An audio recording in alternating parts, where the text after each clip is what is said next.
Virus corona masih menjadi topik perbincangan kita dalam dialog siang kali ini, berkaitan dengan sumber dari virus corona berasalkan dari Wuhan gitu ya, di China sana. Nah, sedangkan Kota Batu adalah kota wisata yang tidak menutup kemungkinan bahwa akan ada wisatawan mancanegara datang ke Kota Batu untuk berwisata, kemudian traveling gitu ya. Nah, kemarin sempat terjadi, saya pergi ke salah satu warung di Kota Batu dan kemudian ada mungkin wisatawan atau saya tidak tahu, tapi berasal dari daerah China, Tiongkok begitu, karena mereka menggunakan bahasa Mandarin dan mukanya adalah muka-muka Oriental gitu. Nah, bagaimana sih dokter? Kadang-kadang kita kan ngerasa, dari Cina tuh jadi parno gitu, terus dari Singapura, dari Malaysia gitu, kita jadi, aduh takut nih ya, kita ketakutan sendiri. Nah, gimana cara kita menghadapinya, dokter? Baik, sebetulnya tidak perlu khawatir itu gitu ya, karena tentu orang-orang ini atau turis-turis ini masuk ke wilayah Indonesia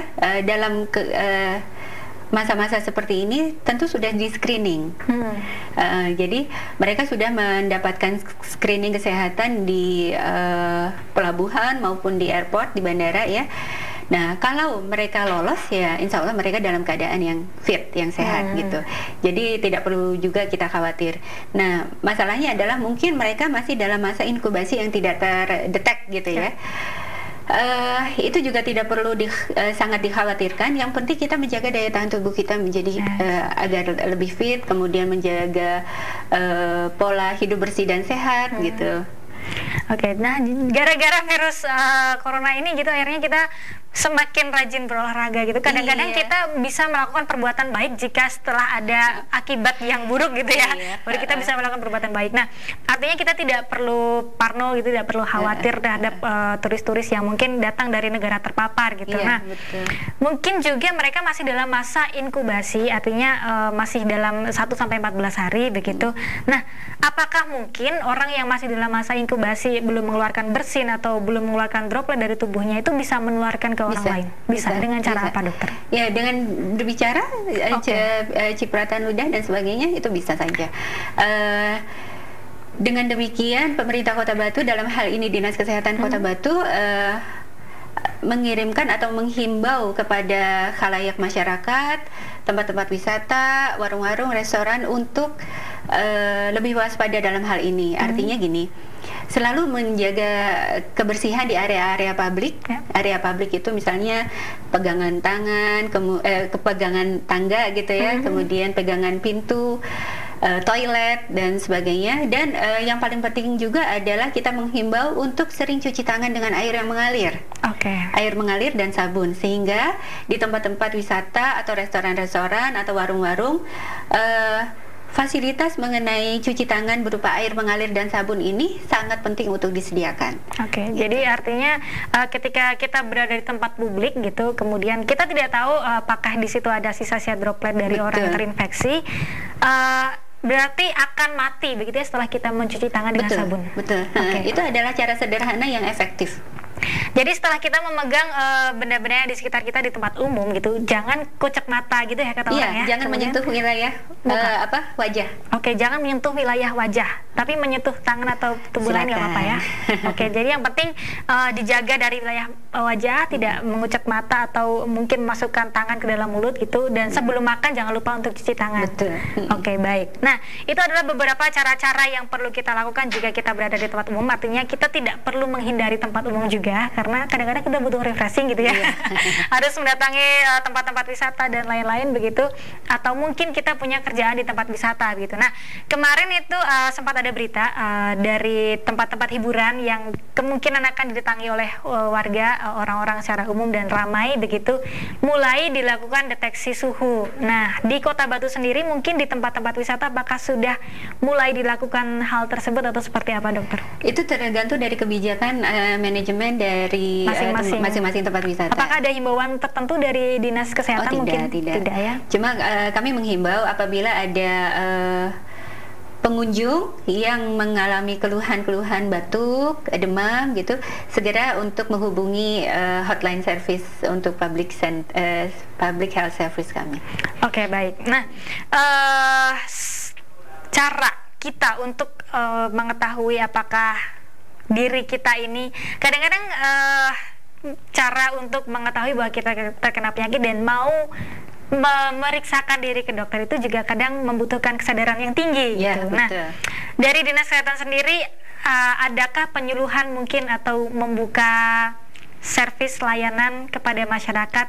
Silahkan untuk memeriksakan diri atau seperti apa? Oh iya, jelas. Jadi sosialisasi kami lakukan secara masif. Artinya betul-betul digembar-gemborkan untuk upaya penanggulangan penularan COVID-19 ini di puskesmas, di rumah sakit, di klinik-klinik.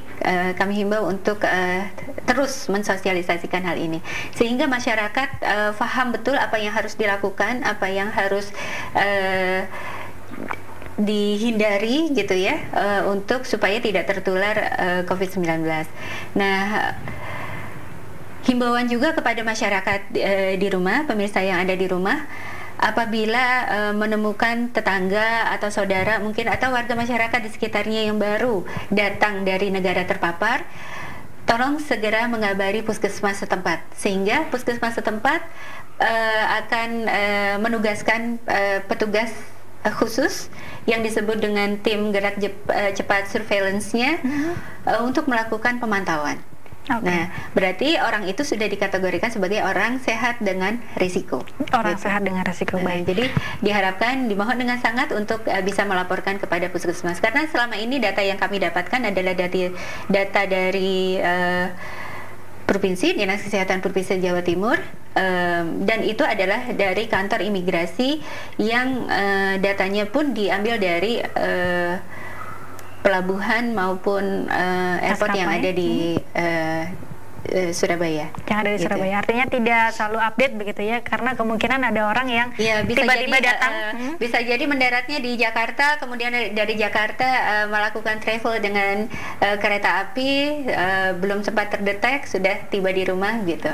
Artinya bukan hanya kesadaran dari diri sendiri untuk memeriksakan diri ke klinik kesehatan begitu ya, tapi orang-orang yang ada di sekitarnya, di sekitar kita, tetangga ataupun saudara juga harus memantau gitu ya, untuk supaya tidak semakin menyebar virus COVID-19 ini. Nah, berkaitan dengan hal tersebut gitu, kadang-kadang ada dari kita merasakan gejala-gejala yang mungkin mirip dengan gejala-gejala virus corona seperti demam gitu ya, kemudian batuk, sakit tenggorokan juga apa, betul dokter? Bisa disertai dengan sakit tenggorokan. Bisa disertai tenggorokan, terus kemudian adalah yang agak menjadikan perbedaan adalah sesak nafas. Nah, kadang-kadang orang merasa tidak ingin untuk memeriksakan diri karena takut informasinya tersebar dan bahkan dikucilkan oleh masyarakat. Nah, seperti apa dokter menyikapi hal-hal seperti ini? Pemirsa yang ada di rumah, keadaan seperti itu kita sudah dilindungi oleh undang-undang.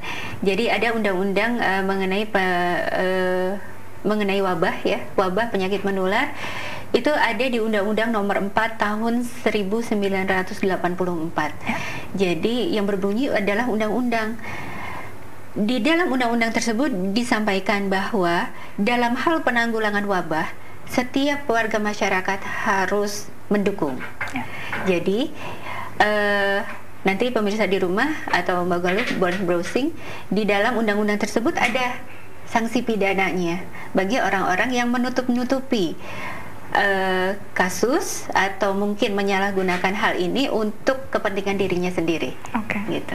Karena yang terjadi sekarang itu di luar kontrol pemerintah ya, atau mungkin di luar regulasi. Karena ketika kemarin ada 2 orang yang positif terkena virus corona, akhirnya informasi data dirinya, data pribadinya itu tersebar. Nah, itu akhirnya yang menjadikan orang parno untuk memeriksakan diri, takut informasinya tersebar gitu. Jangan khawatir, ya sebetulnya memang tidak perlu disebarkan seperti itu, karena kalau di tenaga medis kami mempunyai sumpah kerahasiaan rekam medis. Gitu. Artinya kalau di Kota Batu dijamin aman ya. Insya Allah. Nah, sekarang rumah sakit rujukan untuk para penderita penyakit corona, atau misalnya, aduh aku punya gejala-gejala kayak gini nih. Nah, ini periksanya kemana dokter kalau di Kota Batu? Nah, kalau misalnya untuk gejala-gejala awal bisa diperiksakan di puskesmas.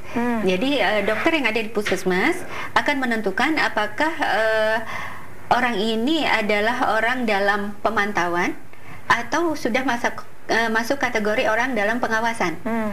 Kalau sudah masuk kategori orang dalam pengawasan, maka orang ini harus kita rujuk ke rumah sakit rujukan yang ada ruang isolasi khusus untuk kasus ini. Gitu. Nah, untuk di Malang Raya, khususnya untuk masyarakat Kota Batu, rumah sakit rujukannya adalah Rumah Sakit Saiful Anwar Malang, dengan rumah sakit satelit adalah Rumah Sakit Lafalet, Rumah Sakit Supraun, Rumah Sakit Tentara Supraun, dan Rumah Sakit RKZ. Gitu. Jadi artinya ketika kita merasakan memiliki gejala-gejala yang mirip gitu ya, kita bisa datang ke puskesmas terdekat terlebih dahulu untuk nantinya dirujuk ke rumah sakit yang menangani virus tersebut gitu. Nah, sebenarnya proses pemeriksaan itu apakah harus periksa laboratorium dari darahnya atau seperti apa, dokter? Nanti yang akan melakukan pemeriksaan penunjang adalah yang dari rumah sakit. Dari rumah sakit. Baik. Kalau kita langsung datang ke rumah sakit, apakah bisa? Kalau datang ke rumah sakit nanti dikategorikan sebagai pasien umum. Karena perlakuan untuk pasien ini adalah harus dengan jalur khusus. Baik, kalau begitu lebih baik kita mendatangi ke puskesmas terdekat terlebih dahulu untuk nantinya ditentukan apakah dirujuk perlu jalur khusus atau pasien umum gitu ya. Karena kalau misalnya di pasien umum pun dia tidak akan diberikan prioritas waktu begitu ya untuk terlebih dahulu memeriksakan tes. Nah, kalau dari kasus-kasus yang sudah ada, dokter, dari mungkin puluhan ribu kalau di global gitu ya, tapi mungkin di wilayah Asia ada beberapa ribu, berapa lama waktu yang dibutuhkan untuk penyembuhan penyakit ini? Tergantung dari daya tahan tubuhnya sendiri. Jadi kembali lagi ke daya tahan tubuh, makan makanan bergizi, istirahat yang cukup, gitu. Jadi itu akan sangat membantu sekali untuk proses penyembuhan. Sehingga orang-orang yang contoh yang kasus yang di Depok itu, dia betul-betul harus diisolasi dan betul-betul harus dihindari paparan dari orang lain. Bisa jadi orang lain yang mengunjungi nanti juga membawa penyakit lain, itu justru malah akan memperparah. Sehingga untuk kasus-kasus seperti ini harus dilakukan isolasi. Tujuannya adalah apa? Untuk meningkatkan daya tahan tubuhnya sendiri untuk membantu proses penyembuhannya. Sejauh ini masih belum ditemukan obat gitu ya untuk penyakit ini. Nah, seperti apa kemudian cara-cara penyembuhannya? Apakah hanya butuh dengan meningkatkan daya tahan tubuh saja atau diberi obat-obatan apa? Ya, pengobatan yang dilakukan adalah sifatnya simptomatik. Jadi simptomatik itu berdasarkan gejala yang ada. Jadi kalau batuk ya diberikan obat batuk, kalau pusing diberikan obat pusing, demam diberikan obat penurun panas dan sebagainya. Jadi seperti pada kita penyakit pada umumnya begitu ya? Betul. Cuma ini perlakuannya isolasi. Hanya diisolasi saja supaya tidak terpapar dengan virus yang lain atau tidak memakan virus pada orang lain, begitu ya. Baik. Apakah hal ini atau penyakit corona ini, virus corona ini bisa disembuhkan sendiri, dokter? Tidak perlu dibawa ke rumah sakit atau seperti apa? Sebetulnya penyakit yang disebabkan oleh virus itu adalah self-limited disease. Tapi kita karena perkembangan penyakit yang disebabkan oleh COVID-19 ini progres sekali, progresivitasnya cepat, maka sangat diharapkan untuk tidak melakukan penyembuhan sendiri, istilahnya seperti itu ya. Jadi segeralah berkunjung ke tenaga medis, ke dokter agar diberikan obat-obat simptomatik itu tadi. Baik, artinya bahwa bila kita merasakan gejala-gejala yang mirip dengan gejala yang ditimbulkan dari penyakit virus corona, harus segera datang ke klinik kesehatan, kemudian juga diusahakan untuk tidak melakukan penyembuhan sendiri begitu ya. Satu lagi, dokter, ada yang bilang bahwa virus ini dapat menyebar hanya di jangka jarak begitu ya, 2-4 meter saja. Apakah benar begitu dan tidak menyebar melalui udara? Justru menyebar melalui udara. Jadi ini termasuk airborne disease. Airborne disease itu adalah yang bisa menyebar lewat udara, gitu. Kita memang harus menjaga jarak dengan orang yang batuk atau bersin ya, sehingga dropletnya tidak langsung mengenai kita, tapi dropletnya itu kan akan menempel pada tempat-tempat di sekitar kita, gitu. Apakah betul hanya dengan jarak 2-4 meter saja kita bisa terhindar dari percikannya? Ya. Nggak bisa kan sampai jauh banget. Karena karena percikannya tidak bisa sampai 10 meter atau 100 meter ya. Baik dokter, di terakhir kesempatan ini mungkin dari dokter Susan ingin memberikan pesan kepada masyarakat dan himbauan seperti apa yang ingin disampaikan kepada masyarakat, silakan.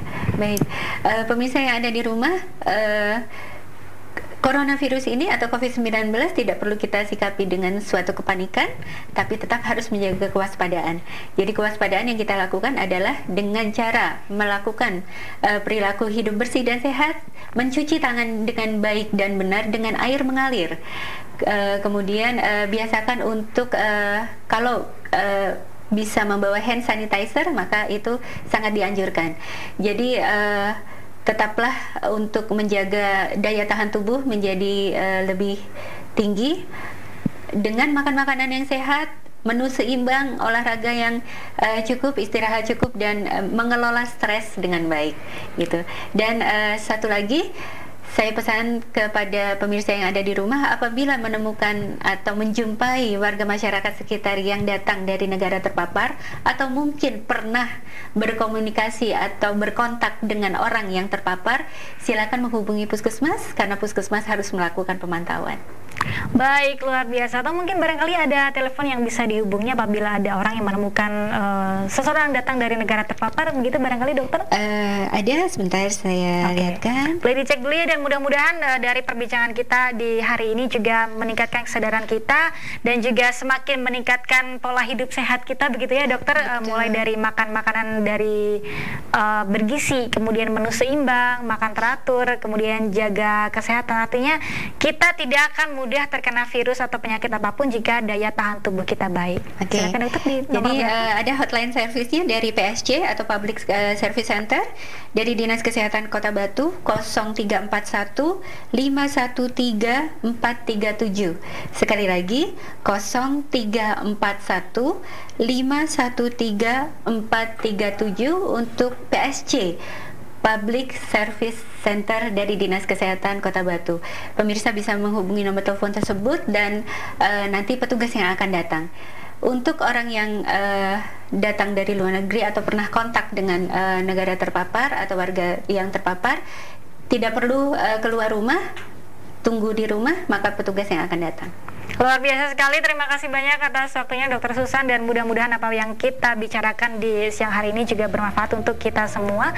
Mudah-mudahan warga Kota Batu semuanya dalam keadaan sehat dan tidak ada satupun yang terkena kasus virus corona. Amin. Dan demikian dialog siang kita hari ini. Jangan lupa untuk terus saksikan dialog siang setiap hari Senin sampai Jumat jam 1 siang. Saya Galuh, sampai jumpa.